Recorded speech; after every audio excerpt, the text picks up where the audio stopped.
বন্ধুসকল আপোনালোকে যদিহে YT ষ্টুডিঅ'টো অন কৰি আপোনালোকে যদি 10 বাৰ বা 15 বাৰ দিনটোত আপোনালোকে YT ষ্টুডিঅ' অন কৰে তো আপোনালোকৰ অতি সোনকালে ইউটিউব চেনেলটো ডেড হৈ যাব বা ডিলিট হৈ যাব। এইটো এটা ডাঙৰ নিউজ আহিছে।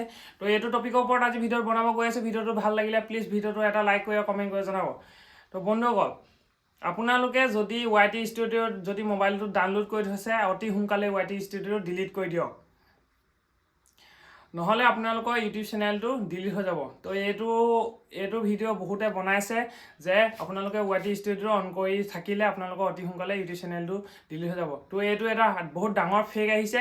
এইটো কোনো পধ্যে হ'ব নোৱাৰে, কাৰণ YT ষ্টুডিঅ' ইউটিউব লগত জড়িত হৈ আছে।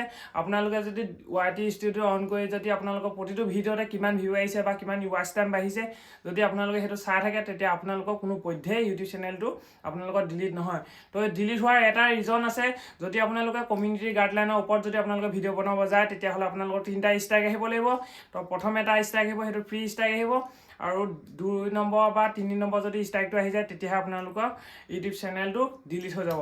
তো এইটো বহুত ডাঙৰ এটা ফেক আহিছে। তো আপোনালোকে এইটো ভয় নকৰিব, আপোনালোকে আৰামত ভিডিঅ' বনাই যাওক, ভিডিঅ' ৰাইজক দেখুৱাই যাওক, আৰু YT ষ্টুডিঅ' অন কৰি আপোনালোকে চাব পাৰিব আপোনালোকৰ কিমান ভিউ আৰু কিমান ৱাচ টাইম বাঢ়িছে। তো এইটোৱে ক'বলৈ আহিলোঁ। যদিহে ভিডিঅ' চাই ভাল লাগিল প্লিজ আপোনালোকে কমেণ্ট কৰি আৰু লাইক কৰি জনাব। তো আজিলৈ বাই বাই।